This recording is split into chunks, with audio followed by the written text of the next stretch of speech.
Greetings, everyone, and welcome to The Frequency. I'm your host, Dee Barnes, and thank you for tuning in right here on the Black Star Network. Now, today we have another important conversation for you.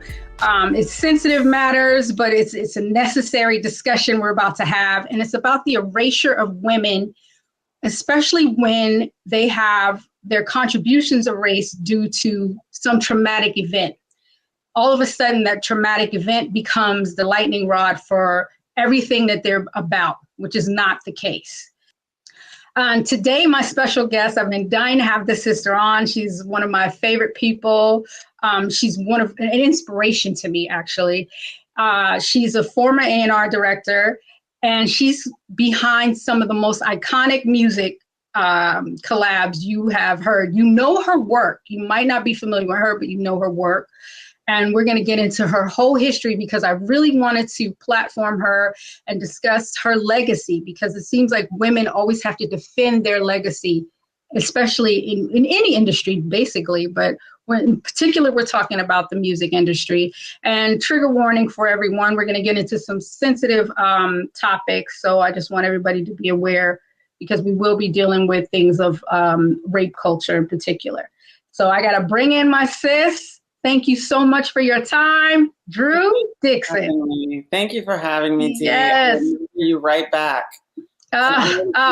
Virtual hug, and virtual flowers, because this is, I've been wanting to get you on for the longest. And what really prompted me immediately was watching you on Twitter have to defend your legacy. So we're gonna get into all of that. But first, I want to start at the beginning. Your influences, where you grew up.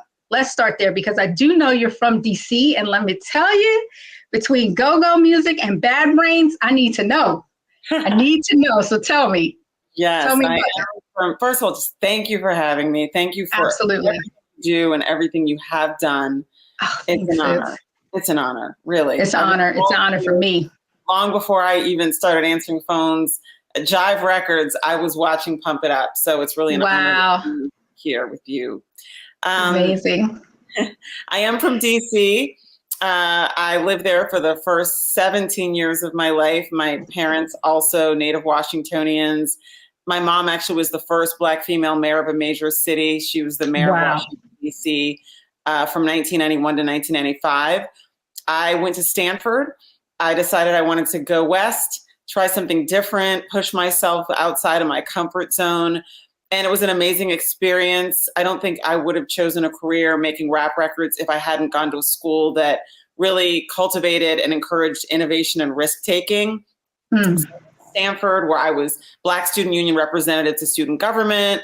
I was an South African issues sort of fellow. I focused on North Africa and the Middle East in terms of my major. So I've always been trying to figure out how to kind of add value and thread the needle as a Black woman in America in a very complicated and often hostile sort of historical context, right? Right. And when I was out there, I fell in love with West Coast hip hop, Too Short. Right. Now that I reflect on it as a 52-year-old woman, but I was bobbing my head to Too Short, Dell and the Funky Homo Sapien, all of that. Yep. But I'm also from DC, so I grew up listening to go-go music. But I was also an alternative head. So yes, when hip hop came out, it felt like the combination of what I loved about alternative music, which is that it was irreverent, it was lyrically dense, right? It was, very, intelligent, lots of wordplay, punchlines, but it also had the soundtrack of soul music, which I'd also grown up listening to. So it kind of combined a lot of what I loved in terms of music, and the rebellion and the political sort of piece of hip hop, early hip hop, spoke to my spirit as the daughter of a Black politician. So that's where I'm from. That's how I ended up falling in love with hip hop. When my mom was elected, I went to Howard for a semester, and I through parties, and I figured out that there was an industry behind the music I loved, and I wanted to be a part of it. So that's how it all started for me. So that's what inspired you to get into the music industry? Or was it your love for music in general? Well, it was my love for music, but I was I was a history major in college, and I thought I would go to law school, or I might even go into politics like my parents. But when hip hop happened, I realized this was maybe a more direct way to impact people and to make a difference by putting the microphone in the hands of young, talented geniuses with something to say. And it was kind of a combination of my desire to make a difference kind of in a political sense, but also my love for music. So hip hop kind of was my left turn from law school. So instead of going to law school, I was like, I'm going to go see if I can't make rap records. Let me try that first.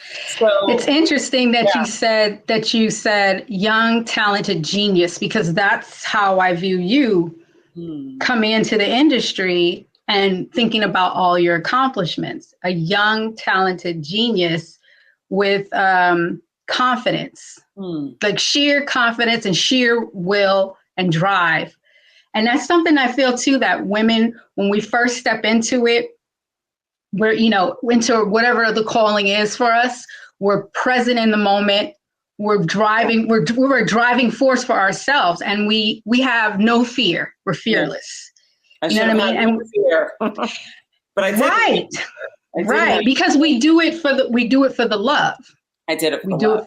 We did it for love. Same thing with me with when I hosted Pump It Up. I just did it for the love, wasn't thinking about the bigger picture and all of that. Okay, so what was the first thing that you put together? Like, what did you make happen? It's crazy. Much.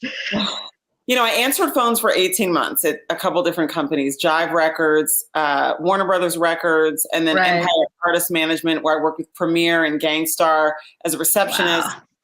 And then my first not answering phones job was actually at Zomba Music Publishing, where I signed Nas to a publishing deal. Wow. A couple months, either before or after, I can't remember, but it was the same year that he released Illmatic. So I gave Nas a publishing deal. And I gave Eric Sermon a publishing deal at Zomba. So I was already kind of in the mix, making it happen, trying to, give resources and opportunities to hip hop artists and producers. But from there, I got the job I really came to New York to get, which was doing A&R at one of the handful of rap labels that were really kind of at the top of the game. And obviously there was no more important label in hip hop, at least from my perspective at the time. Right. So I was hired by Russell Simmons himself to do A&R when I was 3 years old in 1984.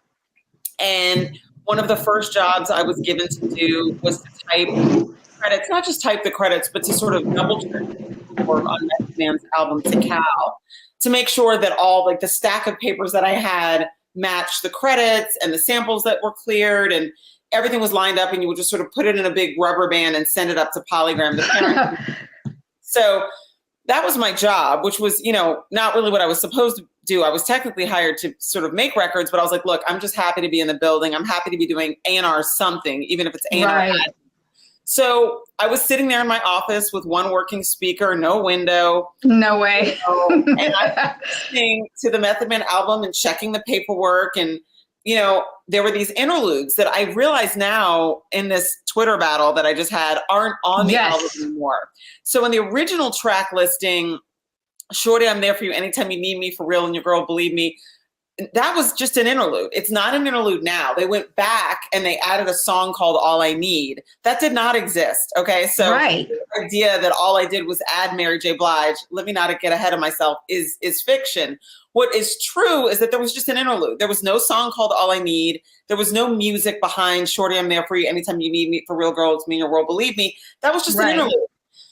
And I was blown away. I was like, this is so beautiful. This is so selfless. And it's real love. It's a real relationship that he's describing, that Method Man was describing, love and partnership and mutual respect. Mutual respect. When we come back, Drew tells us the whole story behind the Method Man featuring Mary J. Blige's classic hit, I'll Be There For You, You're All I Need to Get By. You don't want to miss it.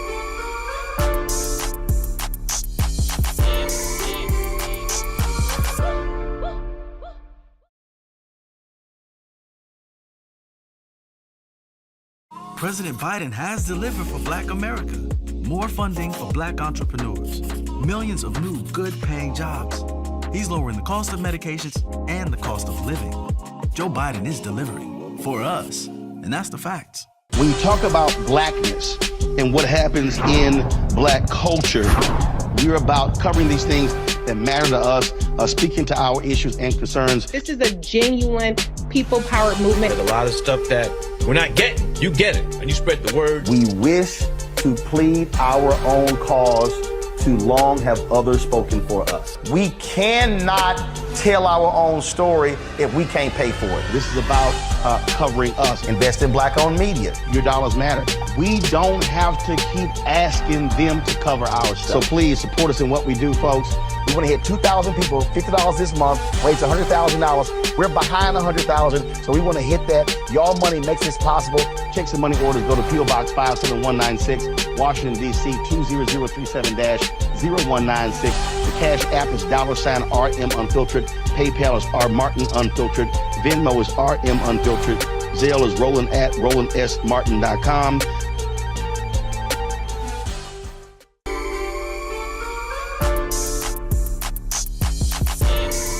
Back right here in the frequency with my special guest, Drew Dixon. And what is true is that there was just an interlude. There was no song called All I Need. There was no music behind Shorty, I'm there for you anytime you need me. For real, girl, it's me in your world, believe me. That was just an interlude.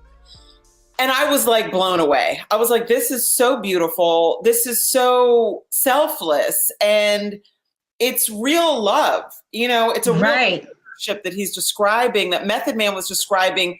Love and partnership and mutual respect. Mutual respect. In the vocabulary of hip hop. And I thought that was so touching and so important. And it's funny, when the HBO Max documentary On the Record came out, in which I tell the story, D'Angelo called me because I actually was living with D'Angelo when I first started. Sidebar. Oh, wow. Oh, wow. Oh, yeah. I love it. Max. And he was making Brown Sugar. Okay. And so the album hadn't even come out yet. Brown Sugar hadn't even come out. Okay. He was still making Brown Sugar. We actually broke up sort of about halfway, maybe 2/3 of the way through Brown Sugar. And that's when he and Angie Stone hooked up. So I was pre-Angie. But, you know, we were living together. And he reminded me when he saw On the Record that I came home with that interlude and I kept playing it on a loop. I was like, this is so beautiful. This is so beautiful. And he told me, I forgot. He was like, Drew, your favorite line was the last line, you my nigga. You kept saying, not you're my bitch, you're my nigga. Like you're my peer. Homie. You're my home. Yeah. You know? And he reminded me of how excited I was about that interlude and that particular line. And so back in 1994, I hear this interlude. I call Russell. Russell didn't have an office in the building, so you had to like catch him wherever he was. The Bowery Bar, the car, you know, on the move. And I kept fashion show, front row. Exactly. All of that. So I kept telling him, this is too beautiful to just be an interlude. A lot of people skip the interludes. They don't hear the interludes most of the time, and they're going to miss this. And this is too beautiful to be lost. And he was like, Drew, there's nothing we can do. The album is already done. It's already been sent to Polygram. As you know, you sent it to Polygram. We can't change the track listing. And I just wouldn't let it go. And then I had the idea to call it a remix. Let's get, my idea was to make it a duet. And I actually said, I think Mary J. Blige would be perfect, but I don't know Mary, but I know Lauryn Hill. She's a friend of mine. And he was like, who the fuck is Lauryn Hill? So I was like, you gotta be kidding me. Okay. I'm not kidding. This is after the first Fugees album, but before the score. And when I said my friend Lauryn Hill might want to do the duet with Method Man, he literally was like, who the fuck is Lauryn Hill? In fact, I did a song with Lauryn back when I was at Def Jam that you can find on YouTube called The Perfect Match. It's a poem I wrote about D'Angelo that Lauryn sang in the studio when we were in. Wait. Now you just blew my mind, because now that's the songwriting. That's songwriting. That's not just putting it together, not just the production, but wow. Well, it's called The Perfect Match? It's called The Perfect Match. It's Lauryn Hill and this artist I signed at Def Jam called Kali Ranks. And Lauryn and Kali were going to do a record over The Perfect Match from School Days, that track. That was the idea. And we were in Battery, and Lauryn started freestyling, and I had my wizard where I'd written this poem. Wizards were like little electronic Rolodexes. I remember that. You could even hear like her bracelets, like she's scrolling through the wizard, and she starts singing. She created a melody. I mean, she wrote the melody live to this poem. And then she started freestyling past the poem. But this, like, it's crazy because it was a poem I'd written about D'Angelo that was in my Wizard that Lauren sang to this track with this artist, Collie Ranks, that I'd signed. So Lauren and I were friends like that, like to the point that she was in the lab making a record, you know, bless her, like just really one of the honors of my life and career is the time I've had, you know, working in and around her genius. And so I suggested Lauren to Russell for the duet because I didn't know how to reach Mary J. And so then he was like, well, I don't know who that is, but if you can get Puffy to get Mary's vocals on this, then I will let you try it. I called Puffy. I left a message. I guess he told me to drop off the DAT, the little mini tape. Yeah, I remember those. Yep. With the interlude, which I hand delivered to Bad Boy Records on 19th. I left it with his assistant.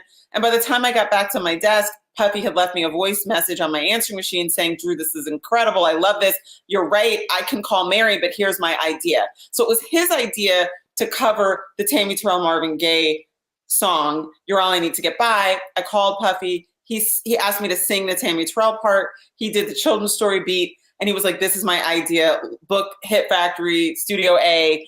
And I was like, yo, done. And I booked it. And, you know, we got the, you know, whatever the, you know, we got it paid for. Right. And that's how that record came to be. That is so incredible.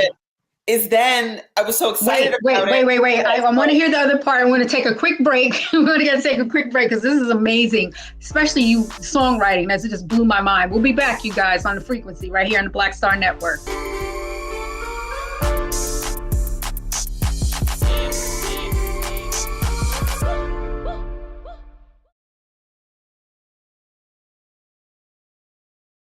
On his first day in office, with the country in crisis, President Biden got to work for us. Cutting Black child poverty in half, more money for Black entrepreneurs, millions of new, good-paying jobs. He's lowered the cost of living and prescription drugs. But there's more to do. He gets it because we all deserve dignity, safety, respect, and a chance to do more than just get by, but to get ahead. I'm Joe Biden, and I approve this message. I'm Faraji Muhammad, live from LA. And this is The Culture. The Culture is a two-way conversation, you and me. We talk about the stories, politics, the good, the bad, and the downright ugly. So join our community every day at 3 p.m. Eastern and let your voice be heard. Hey, we're all in this together. So let's talk about it and see what kind of trouble we can get into. It's The Culture, weekdays at 3, only on the Black Star Network.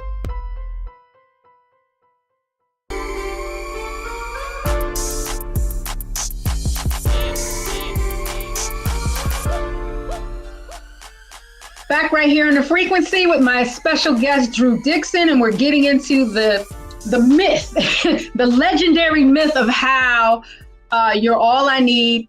Is that the correct title? You're All I Need? The title is I'll Be There For You. We were not I'll Be There For You, that's right. Because that's the original record. It's I'll Be There For You, parens, You're All I Need to Get By.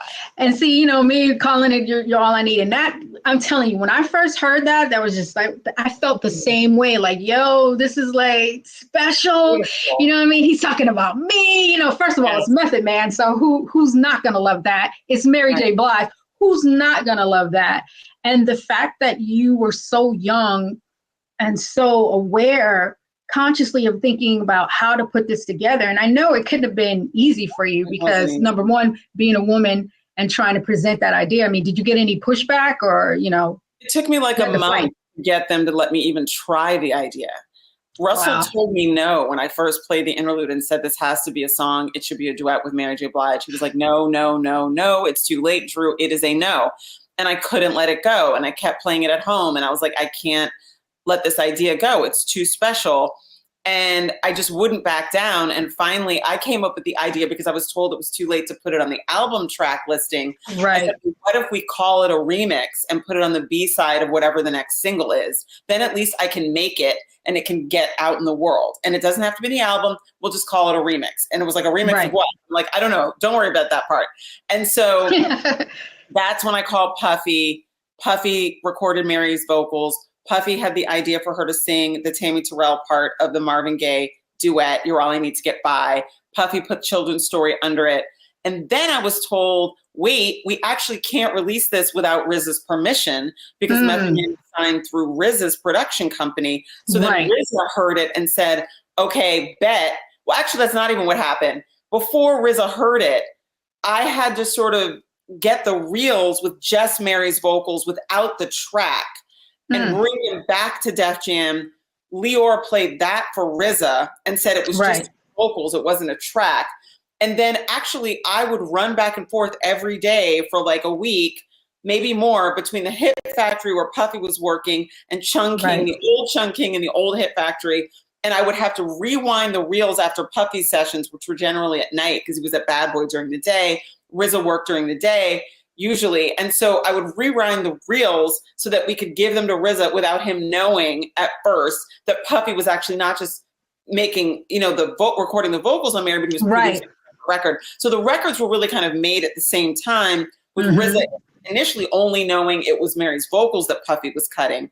Right. And then eventually both remixes were done, remixes of interludes. They're not really remixes, but that's what I suggested we call it. Right. And then they decided it was so good they were going to shoot a video to it, even though it was the B-side. They were going to go ahead and shoot the video to the B-side. And they shot the video to RZA's version, which is dope. They're both dope in my opinion, but also because it was RZA's production company. So they shot the video to the version that RZA produced, even though Puffy's was technically first. Right. And then they went back later and added a track called All I Need, which is actually really not the original. It's actually technically that's the remix that came from the versions that Puffy and RZA did based on my idea. So I had based on your idea. And then I had to physically move the reels every day between the two studios. Like I did the legwork to get it done. You did the legwork, exactly. No assistant. No. You did it all. Okay, so. But yeah, no, I did it all. And I did it all while surviving Russell Simmons. And that's the other part. I had to deal with him every day to get permission to try this idea. I had to deal with him every day to figure out how to navigate the whole RZA piece of it. And Russell was brilliant, is brilliant, incredible, creative. And so I, kind of watched him figure out how to find paths. And I was like, okay, I can do that. I have a path. How about this? How about we make it a remix?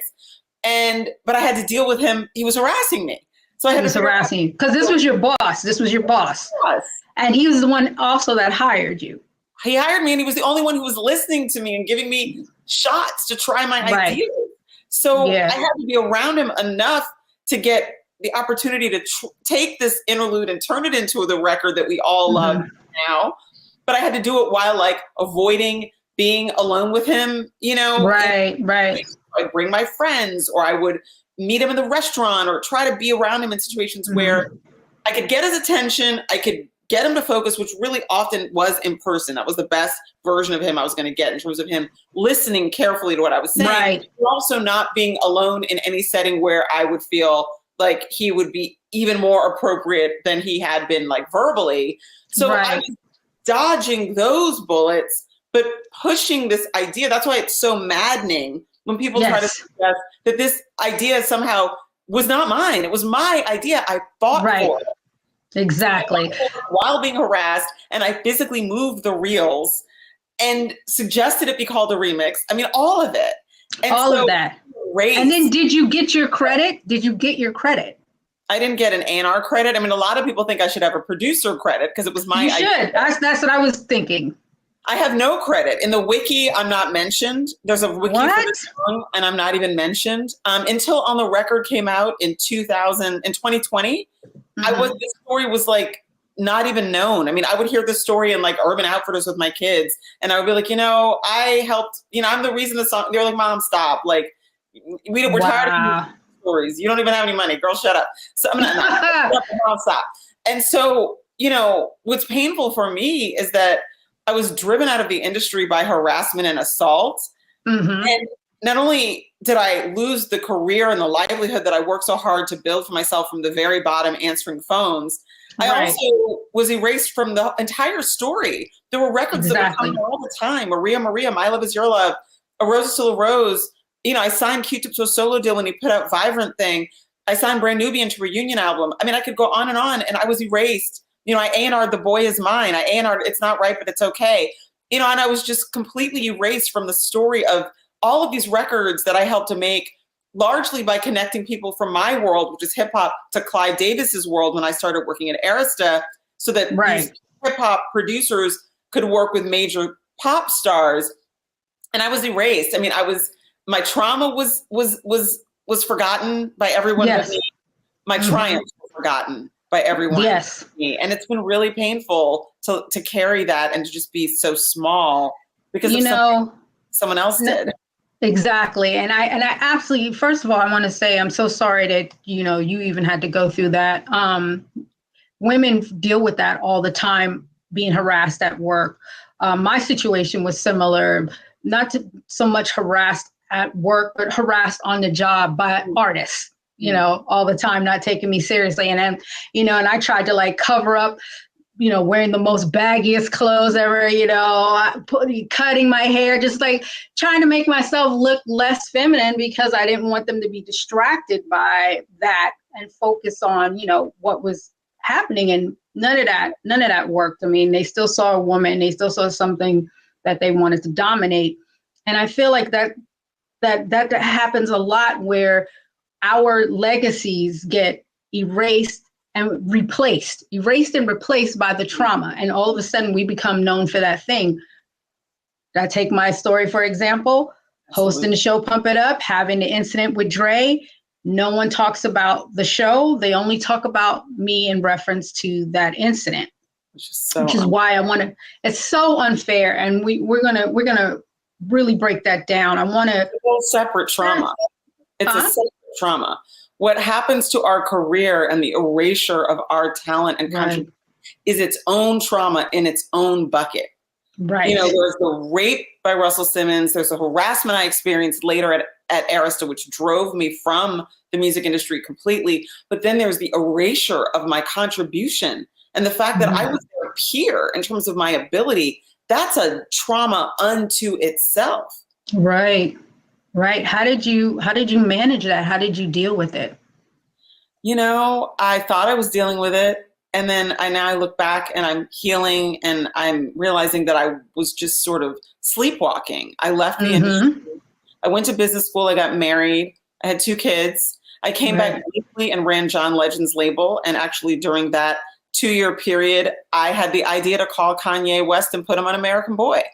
So that was your idea. Once again, like I hit, when I met John Legend, I mean, I actually tried to sign John, but when I met him to talk about running his label, he played me Estelle's album, which was great, but he thought it was done. And I was like, I don't hear a single. And he was like, oh, there's this song called More Than Friends. That's the single. I was like, that's a really cool sort of top 20 R&B record, but that's not, you're John Legend. Like, come on, we got to, I worked for Clive. Like, we got to have 5 records that can compete in the top 10 of the Hot 100. And so I said, you call Will.i.am, you call Swizzy, I'll call Wyclef, let's call our people and make a record that's really competitive. And that's how American Boy got made. And it was dope, but Estelle correctly felt it was too pop to be a single. Meanwhile, we were waiting for Kanye to do a record for her because Kanye and John met Estelle at the same time, actually, back in LA in the Grammys, whatever. Okay. And he always said, I'll make a record for you, once you have a deal. And so he was going to honor that, but he was busy. So I finally said, how about this? Instead of waiting for Ye to make a record, why don't we get him to spit 18 bars or 16 or 24, whatever, on American Boy? Because that's already a hit. It's just too pop. But if Kanye spits on it, we've solved 2 problems. We get Ye and we get this record that's already a hit. We move it and make it more hip hop. And Kanye agreed. And then I actually called my old assistant, Lesvia Castro, who was at Universal at that time doing marketing and promotions. She pulled up his schedule. When we come back, what was Ye's Kanye schedule? And just how hard was it to get him on the track? Plus, the story behind Method Man's and Mary J. Blige's hit song, I'll Be There For You, You're All I Need to Get By, when we return right here on The Frequency on the Black Star Network.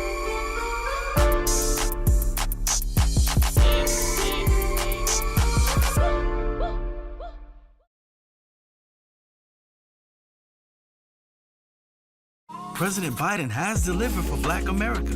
More funding for Black entrepreneurs. Millions of new good-paying jobs. He's lowering the cost of medications and the cost of living. Joe Biden is delivering for us, and that's the facts.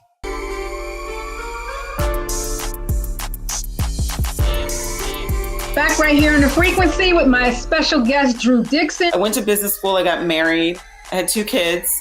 I came back briefly and ran John Legend's label. And actually during that 2-year period, I had the idea to call Kanye West and put him on American Boy.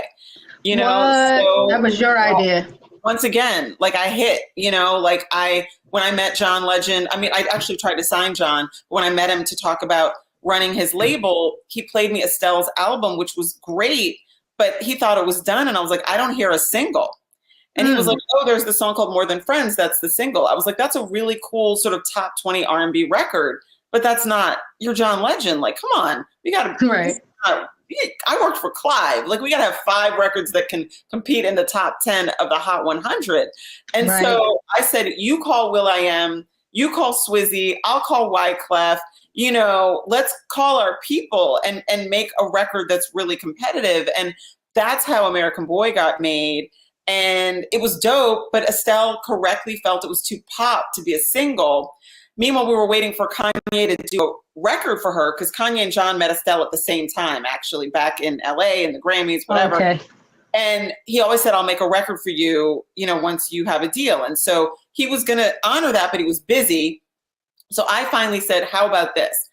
Instead of waiting for Ye to make a record, why don't we get him to spit 18 bars or 16 or 24, whatever, on American Boy? Because that's already a hit. It's just too pop. But if Ye spits on it, we've solved 2 problems. We get Ye and we get this record that's already a hit. We move it and make it more hip hop. And Kanye agreed.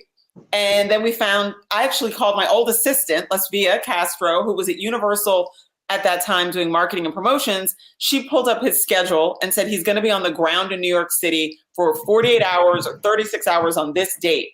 And I said to John, yo, let's send a car to Teterboro and bring him to the studio. Estelle was already working at Platinum, Wyclef and Jerry Wonder's studio.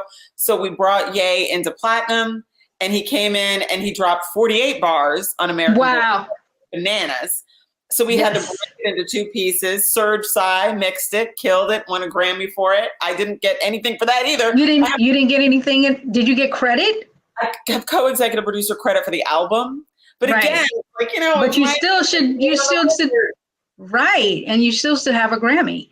You know, I don't. And so, I mean, I've helped to make so many records that won Grammys. I mean, Maria, I think, won a Grammy.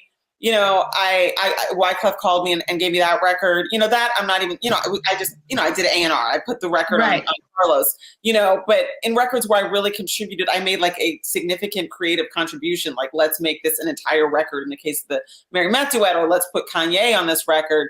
Feels like maybe I should have, you know, something to show for that. But I think as women, you know, and as a woman in hip hop, and as a woman in hip hop who'd already been raped by the king of the whole game, I was so grateful to be in the room.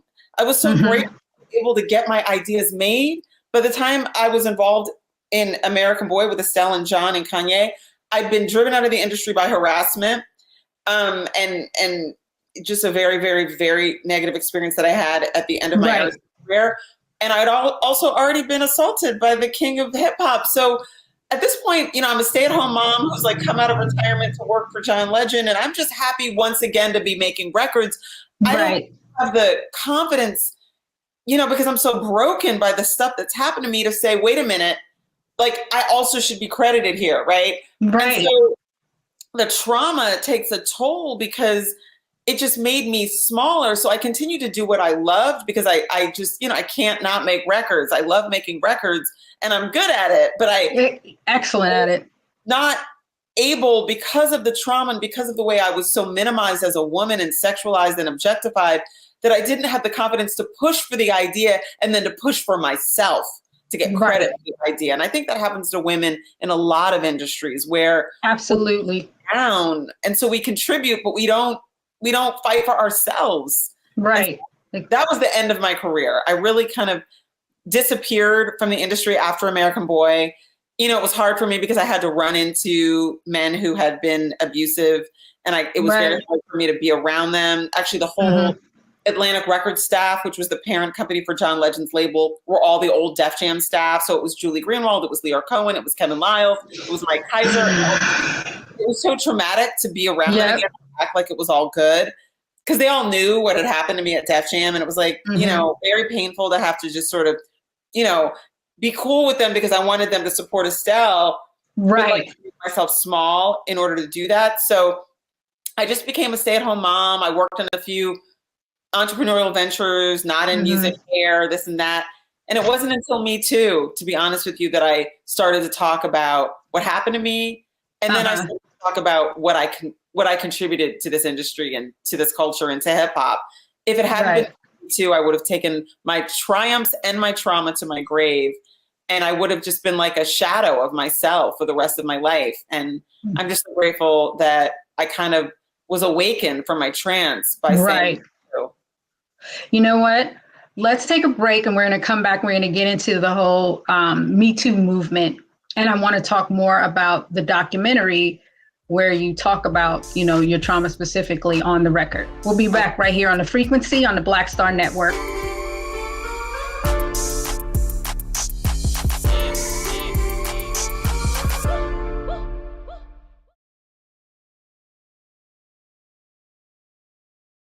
On his first day in office, with the country in crisis, President Biden got to work for us. Cutting Black child poverty in half, more money for Black entrepreneurs, millions of new, good-paying jobs. He's lowered the cost of living and prescription drugs. But there's more to do. He gets it because we all deserve dignity, safety, respect, and a chance to do more than just get by, but to get ahead. I'm Joe Biden, and I approve this message.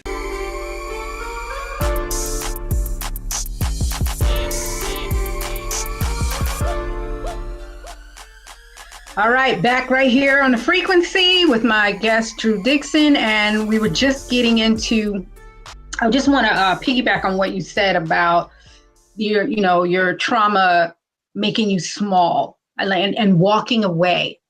And I'm going to share, with you, my story that I don't even think I've shared publicly yet. I walked away from Pump It Up. And I walked away from Pump It Up because I didn't feel protected. I didn't feel respected. As I put on Aretha today, I did not feel that, especially after the incident. After the incident, I felt that I had to fight even harder. I had to fight for security. They didn't want to pay for it. I had to pay for my own security out of my check. I had to fight for precautions, extra precautions now. Like my whole world changed after that. So I can understand, and I definitely relate to what you're saying. And it's very unfortunate. Like, I'm so sorry you went through that, because I'm just like, I'm furious. And at the same time, we kind of intersect in that because I had a lot of dealings with Def Jam through the show. And then after the show, married to comedian Ricky Harris, who did, Def Comedy Jam in its very beginning stages. So I had a lot of dealings with Russell. So I do understand and very familiar, and had heard things, but wasn't quite sure. So what made you take a stand for yourself and decide, okay, I'm going to tell my story? I just want to say again, though, Dee, how sorry I am for what happened to you, and that you had to pay for your own security, and that you weren't protected and respected. Because I just think it's emblematic of the way Black women are not protected and respected. And our pain is just seen as something we can handle because we're magic.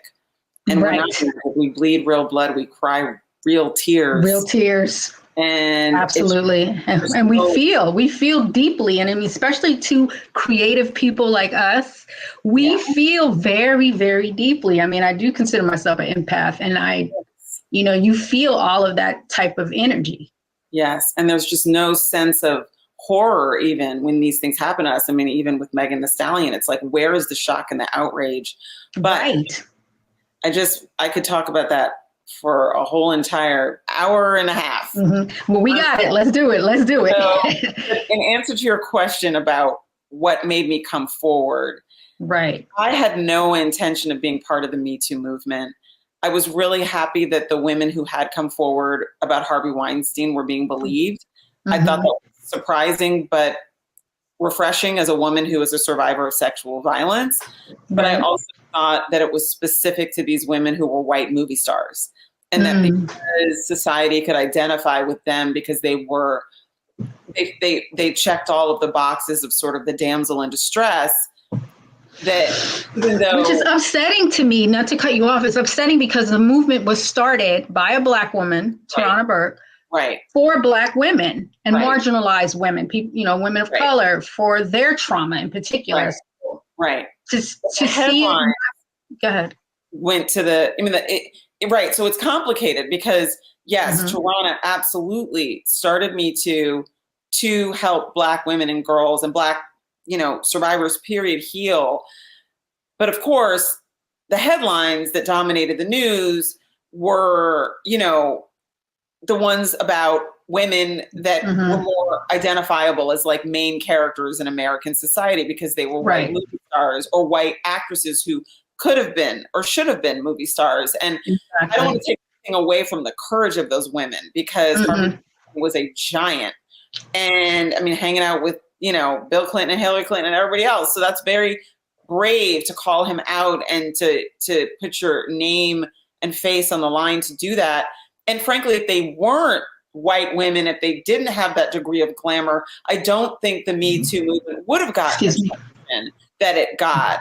And so it's sort of like they opened the door, you know. True. They were palatable, right? And even they have gotten tremendous blowback and haven't always been believed. And so I want to acknowledge every survivor of any racial identity, period. I see you, I feel you, I want to hold space for your pain and your healing. I also want to say, however, that when the Me Too movement started and those were the headlines, I just didn't see a place for myself in it. I didn't think anybody cared about me as a Black woman, even though I'm a not traditionally Black, you know, presenting Black woman. I'm still a Black woman. You know, I can't, you know, I don't have. When you say that, did you have to deal with colorism within the industry too? Oh, I mean, sure. I mean, you know, I think, you know, we all deal with colorism. And so, you know, and I want to acknowledge I benefit from it. And then I'm also fetishized because of it. And I'm fetishized by, unfortunately, Black men who know that, you know, I am white adjacent in appearance, but I don't have any of the protections of Amy Cooper, who can call the police on a bird watcher in Central Park. I don't actually have a camera. Right. And so, but I also do have privilege. And frankly, I'm not sure I would have been the main subject of an HBO Max documentary if I didn't present in a certain way. And so when I finally decided to come forward to the New York Times to tell them my story, it was really off the record to tell them my story so that the women who'd already come forward about Russell Simmons would be sort of believed, because I didn't know them. But their stories were very similar to mine, which made me realize for the first time in 24 years that it wasn't just me. And I was like shocked that this was a pattern. And I realized that if I didn't say something, I was sort of enabling him. I was like an accessory. Exactly. So I came forward off the record. I didn't want to be named. I didn't want to be the face of it. I think his first two public, like the first two women to accuse him publicly were both white. And, you know, but that notwithstanding, I believed them because their stories were just like, there were details that I was just like, oh my God, this is, oh, he sets traps. Oh my God, this is so much like what happened to me. So I went to the New York Times off the record, and then they asked me if I would be willing to use my name because they felt that, you know, the story is obviously more credible if the person is willing to put their name beside the story. And then it occurred to me, because I was being filmed by these documentary filmmakers, just because coincidentally, the person who introduced me to Jodi Kantor, the New York Times, is a documentary filmmaker, and her husband is also a documentary filmmaker, and her husband was making a documentary about Me Too. I didn't know that. Wow. And it was a coincidence. I was literally talking with this woman at a parents' event about the Me Too movement. I mentioned I had a Me Too story. She introduced me to Jodi Kantor. I told her I'm actually going to go after like maybe a week or two of not wanting to talk to the New York Times. And then she connected me with her husband, who asked me if the cameras could follow me. And I said, that's fine, I guess, but I'm not signing a release, so you might have to destroy this footage because I'm not even sure I'm going to let them use my name. And that's really how I became part of this documentary. And then I realized this was an opportunity for me potentially to open the door in the same way the high-profile Harvey Weinstein survivors opened the door for me and other survivors of other abusers. I thought, well, I'm in this unique situation where they are following me around with a camera. And if I agree to do this, then this story could potentially be a portal that opens the door to tell the story of the way Black women in America have never been safe. The average Black woman in the transatlantic slave trade, she wasn't a woman. Her average age was 15 years old. And all of the Black women and girls in the transatlantic slave trade were raped. It was just to rape us. And, you know, and so I wanted to take the opportunity that I had as somebody who was suddenly being listened to broaden the scope of the discussion to focus on the vulnerability of Black women and girls that is unique in this country, where we were all raped and brutalized as a matter of business, as a matter of just common practice. And that the sexualization and the objectification of Black women and girls is essentially a mythology that was used to numb everyone in society to the way we were brutalized. In the same way, hyper sexualization and the notion that Black men are inherently violent and dangerous was used to numb society into tolerating the brutality that was inflicted upon our men and our boys. Like, all of these tropes had a purpose. And so that's how I entered the Me Too movement. That's why I agreed to use my name in the New York Times. And that's why I agreed to be part of the documentary. And that's how I ended up, frankly, with absolute fear and trembling and trepidation and deep just misgivings and uncertainty about coming forward, I ended up standing there and owning my own truth and finding my own power, and then unlocking the story of the rest of my career in the music industry. It all came out of that same choice that I really did with such reluctance and fear. Wow. I have to stop and commend you and thank you for your bravery, because, like I said, it inspired me to deal with my own truth.